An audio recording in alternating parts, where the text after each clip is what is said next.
Okay, so I see step number 1. You guys gathered all your materials. Everyone say check. Check. Beautiful. Okay, so I need to see some faces making a plan right now. So I see some faces looking at me, but I want you to be thinking about what's your plan today. What's your plan today? You might need to open up your reader's notebook. You might need to look at your reading log. Let's see you sort of think about how are you going to figure out what your plan is today? Some people are taking out their books. Some people are flipping in their notebooks. How are you going to make a plan? How are you going to know what to do today? Right, so teachers, this part's important because you don't want them to wait for you to tell them what they need to be working on. Right? You're trying to teach them to be independent of you. You typically, just like in writing workshop, don't want them waiting for you to teach the next thing. Same thing in reading workshop. You don't want to teach them to wait for you. Right? So some kids might start reading already. He's got his plan. He's thinking about what he might work on today. He might be going back and doing some rereading work really quickly. Somebody's doing some writing work already, thinking about, what might I be thinking about my character, whatever it is that they're doing. Okay? And if there are some kids that are not sure how to make a plan, you'll know that that's going to be some of the lesson work. Like, what does it mean to make a plan? How do I know what I'm supposed to be doing? Okay. Beautiful. Okay, before we get started on the lesson, I want to do one more thing. You did a great job with the setup, and now I want you to make sure you're clear about how our workshop's going to go today. Right? So there's different parts to a workshop. I think you might have remembered this from last year. We always have a mini lesson, right? We always have time for you to do a little bit of reading. And then there's time to get a little bit smarter. And sometimes I might give you a strategy, or your teacher might give you a new strategy to think about. That's called the mid-workshop teaching point. That happens typically right in the middle of a workshop. Then you have time to talk with your partner. Okay, and do some thinking work with your partner, check in, see what they're thinking about in their books. And then we come together at the end, and sometimes I'll ask you to try something in your books, or sometimes I'll highlight some of you for doing some smart work. Okay, we'll come together and we'll close our workshop together. Okay, and this is sort of how it looks on a pie chart, that same thing. You guys did the setup already. Everyone say check. Right, you did the setup, so now we're getting ready for the mini lesson. And we'll just move this little magnet as we work through our time together. Okay? You can see how the setup's kind of small. You can think of this as like a pie. Have you heard of a pie chart? Yeah. Of course you have. And so this is like a slice.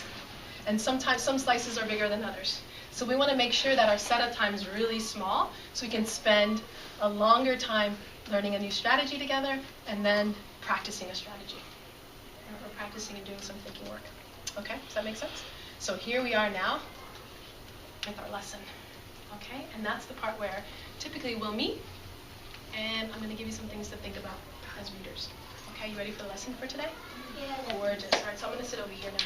So you guys can adjust yourselves so that you're kind of facing this way. Beautiful.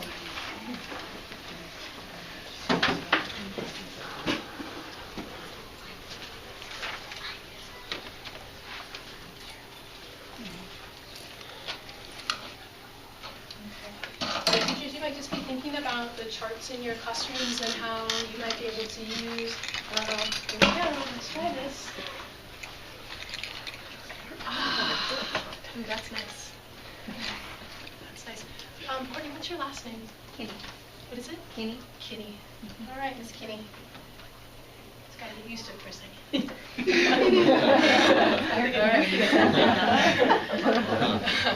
All right.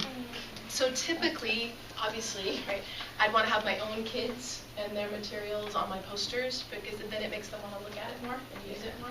So snapping photos of your kids, or if you're an artist, I'm not such a great artist, so I typically cheat with pictures, but I think they're just as effective. And whatever gets kids to look and study. And I wanted to make 2 different charts, one to sort of think, it's like more linear, like here's what we do, but then the whole pie chart piece too is kind of interesting to think about how much time is spent thinking about time management. So whatever you prefer, there's not a right or wrong way to make charts. Just thinking about how you're keeping track and how you're holding kids accountable to the time and the parts of the lesson and the workshop. Okay. Readers. Ready. Just take 30 seconds to think, how did the writer make me feel that way? Maybe one of you ask your partner, how did the writer make you feel? Anyone say upset? Anyone say, I feel upset right now? Does anyone feel mad? Does anyone feel sad or angry? Check. Yes, I see some heads nodding. Did anyone feel like it was really bothering them what was going on? A little bit? Okay. So you can ask your partner, you can kind of think about, how did the author do that? Maybe talk to your partner for a second. How did the author make you feel that way? Talk with your partner for a second.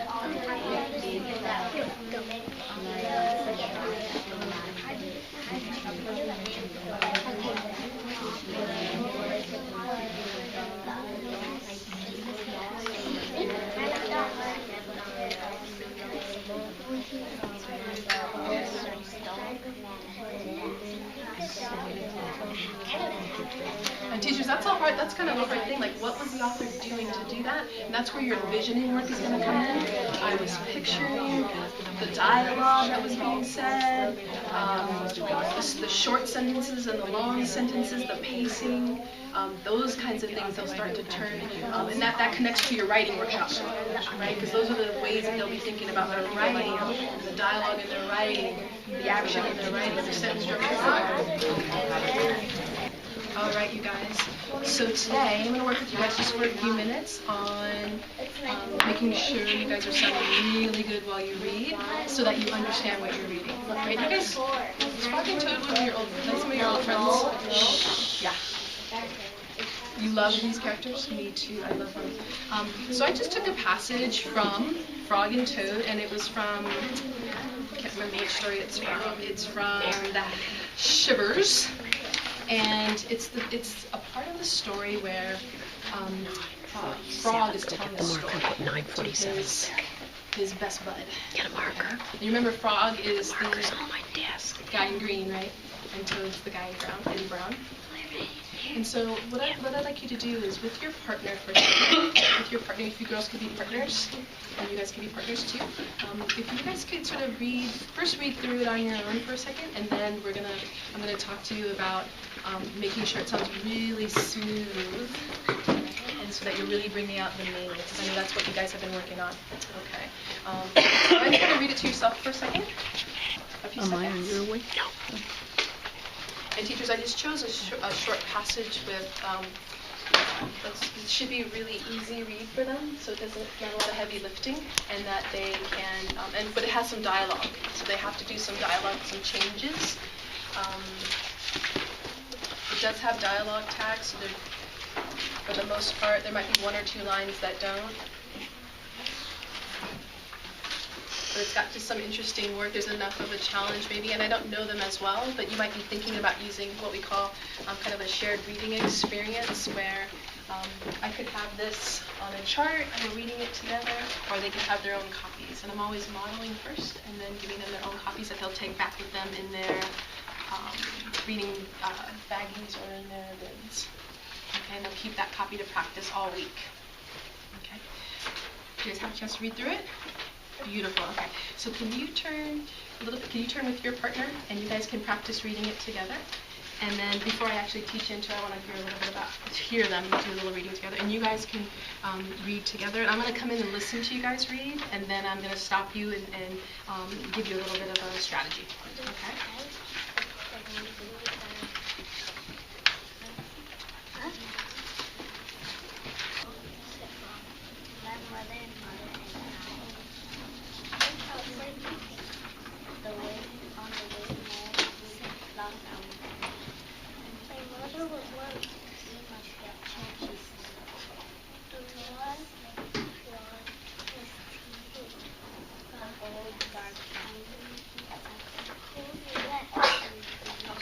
Can I just stop everybody for just a second? So one thing I'm noticing is, are you taking turns too? Yeah, I notice everybody's taking turns. Which one of you is Nicole? Hey, Nicole. And Lisbeth? Melissa? And Jorge. Okay. So as you're reading right now, do me a favor. Try to read in a way that you're being like you're in a movie or a show. I want you to sort of read with a little extra expression, kind of like this. Let's practice together. I'm going to read it first, and then actually I have my own copy. Sorry. And then you guys can practice. So it might sound like this. When I was small, said Frog, my mother and father and I went out for a picnic. Picture Frog being a little dramatic, okay? So let's practice that. I'll go first. When I was small, go ahead. Said Frog. Well, repeat after me. Okay. When I was small. When I was small. You can even get your neck into it a little bit. When I was small. When I was small. Yeah. My mother and father and I went out for a picnic. My mother and father and I went out for a picnic. Ooh, nice. A little bit of intonation, right? You're changing the pitch of your voice. I like that. How about this one? On the way home, we lost our way. On the way home, we lost our way. Look what I did here.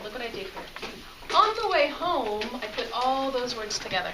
On the way home, I kind of chunked them together, right? We lost our way, and I put those words together, right? So you know how sometimes we read kind of staccato where we're just reading one word at a time? In order for us to really understand what's going on, we've got to make sure we're chunking words together. So you see I'm putting all these words together and putting all these words together. Listen to the difference. On the way home, we lost our way. Versus, on the way home, we lost our way. It's almost like a song, right? On the way home, we lost our way. Okay, you try it. 1, 2, 3. On the way home, we lost our way. Beautiful. Okay, so will you guys work together and sort of play with that and see if you can read kind of like a story, almost like a storyteller voice, right? Okay, go ahead, try it. So if you wanted to jot a little bit, right? You might say that, and it's hard to know because that, you don't know them right away in the fall, but it seemed like Jorge jumped on it pretty quickly. Mm-hmm. So I might say that, and he was using like facial expressions and intonation and expression work. He was doing a really nice job with that. So I might want to move into a little bit harder text. And Melissa was, which one, Courtney? Which one is Melissa? White sweatshirt? White sweatshirt. The Melissa Nicole duo, a little bit shyer. And so like probably some more practice. This level seemed okay. And then so I would say more practice, paying attention to like feeling work. And Frog and Toad is nice because the author typically kind of says it before that kind of gives you a clue to how to say it. So those books are good for the girls maybe to practice in. And it's Frog and Toad's like a K, right? Like a JK. So what levels are they? The two girls are N, Elizabeth and Yep. So like maybe a couple 1 or 2 levels below, or even something like this where there's a ton of dialogue work to do, and they have to keep track of the dialogue tags and the changing of the emotions, but not a ton of text, so it doesn't take them a long time to do it. And then Lisbeth, she was, you could tell she was understanding, she and Jorge were understanding a little bit more what was going on, and the fact that she could kind of say, almost infer, because they were saying it like that, what might be happening, so that was a good sign too. So just checking in on comprehension, and then thinking about, maybe having her also try it in another level, like a harder text. Can she still do that kind of inference work? Okay. So I would say like next level for Jorge, and this is just a snapshot. I might have different texts so that we can like, you guys, you tried this one, you tried this one, you tried this one, or to get a ballpark, let's all try one, and then let's see where you are, where you fall, because you won't know your kids necessarily and their fluency levels right when you meet them. For generally speaking, though, like when you're giving that fluency, like this on the strategy group, how much easier do you want to make it from there? Well, I think that's what you're going to determine, is you're giving them something and I can already say, I'm going to try something harder with Jorge, I'm going to try something harder with Nicole. And they're actually an O book club. Okay. Very books. Okay. Or the book club. An O book club. So it just depends on where their fluency level falls off. So you think that these two girls might have a little bit higher because they're in an O. And you saw, and it could just, like I said, just could be today because it's a snapshot. It could be that, they're nervous and all that. So, but just you can have an inkling of how willing they are to be coached, how willing they are to try something, and that comfort level. So that comfort level is going to play a lot into it as well. Because the more comfortable they are, the more willing they are to try stuff. That you suggest. Okay. So let's move, actually talk with your partner a little bit, some of the things you, mini lesson wise, and your, anything that you know about the small group. And then we'll do a quick compliment conference.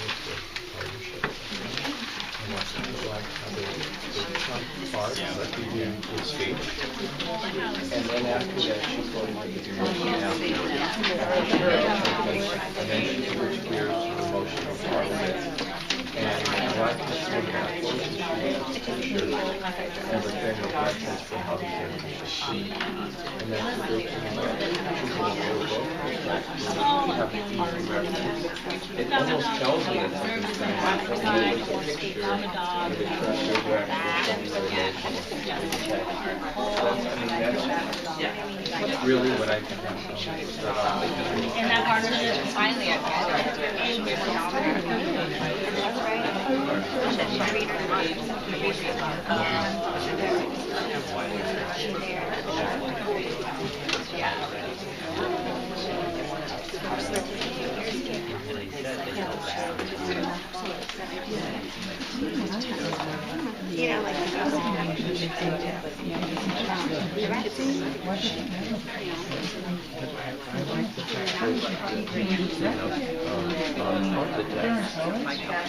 Amazing. She even chose a dog. Part was a dog that's really tiny and vulnerable, like a beagle. You imagine like a beagle kicking a beagle? How you feel is like.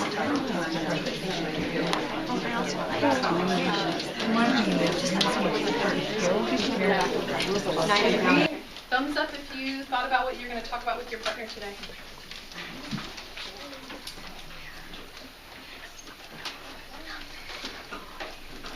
Okay, and for those of you who don't have an idea, maybe your partner will help you spark an idea. So you can stand up, and you and your partner can go sit anywhere you'd like in the room, and the teachers will come find you if they have been keeping track of you, or you can call them to you. Readers freeze. Readers freeze. Readers. So in order to have conversations with our partner, you're going to need some materials. So I see some of you have your materials, some of you have your Post-it or your book with you.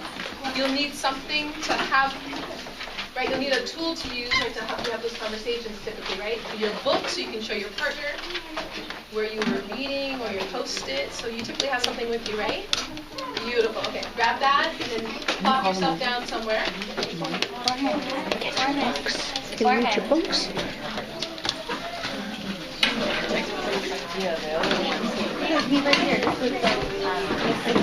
Sorry.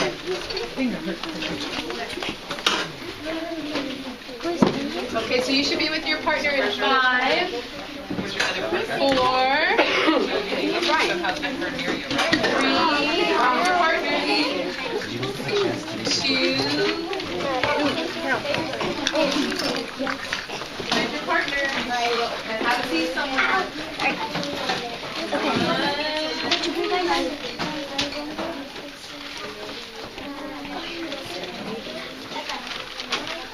0.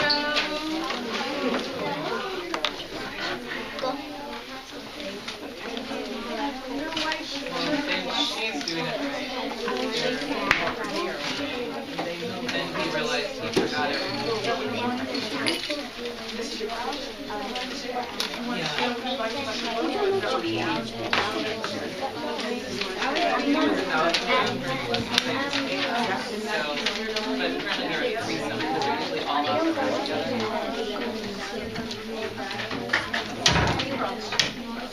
I was on this page and I said my heart was stirring because I was afraid of the girl your grandma was going.